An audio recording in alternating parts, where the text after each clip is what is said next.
Notes from Underground, Dostoyevsky's portrait of the anti-hero. He's not here to be admired. He doesn't want your sympathy. In fact, he'd probably hate you for even trying to understand him.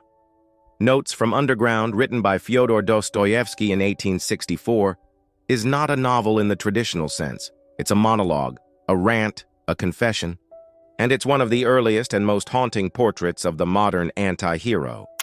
I am a sick man. I am a spiteful man. These opening lines are more than just dramatic. They are a signal that what you're about to read will be raw, uncomfortable, and deeply personal. The narrator, unnamed, isolated, speaks from the metaphorical underground, not a literal place, but a mental one, a space where he hides from society, from others, and most painfully, from himself.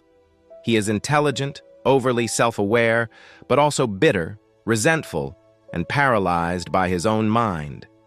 His life is not marked by grand events, but by petty humiliations, inner spirals, and quiet, burning rage.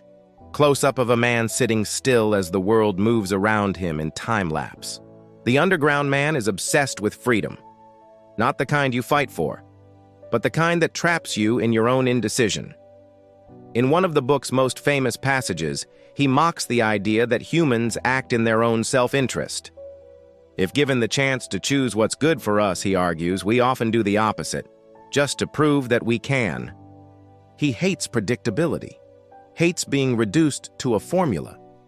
This rebellion against logic, reason, and utilitarian thinking isn't just philosophical, it's deeply emotional.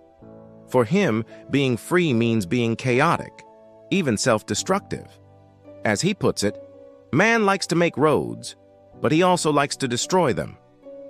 Black and white footage of people walking in crowds. The underground man stands motionless. He doesn't just distance himself from society. He actively resents it. He sees the polite rituals, the fake smiles, the shallow ambitions, and he despises them. But here's the twist. He also wants to be a part of it.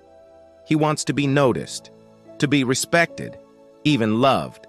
But his pride and shame won't let him ask for it. So instead, he lashes out.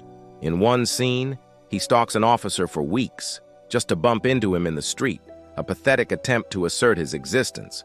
The underground man isn't just angry at the world, he's angry at himself for caring. And then there's Liza, a young woman he meets in a brothel. She's kind and vulnerable, a reflection of everything he's tried to suppress in himself. When she shows him genuine compassion, he recoils, he mocks her, breaks her down. Because if she sees something good in him, then he might be worth saving. And the underground man doesn't want to be saved. He wants to be right, about the ugliness of life and the futility of hope. After hurting her, he collapses in shame. He tries to apologize, but it's too late. She leaves, and with her goes the last chance he had to reconnect with humanity. Montage of literary figures, Kafka's Gregor Samsa, Camus's Meursault, even Fight Club's narrator. The underground man is not a rebel in the traditional sense. He's not leading a revolution, he's not fighting the system, he is his own enemy, and that's what makes him so modern. He paved the way for a century of existential anti-heroes, men torn apart not by war or fate, but by thought, by the unbearable weight of being too aware. In many ways, he is more relevant today than ever. In an age of overstimulation and hyper-individualism, his emotional paralysis feels all too familiar.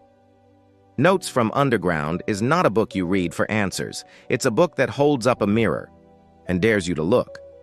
It's for the misfits, the overthinkers, the ones who feel too much but say too little. It's uncomfortable, unfiltered, and unforgettable. And sometimes, the truest thing a book can do is sit with your discomfort and whisper, "I see you."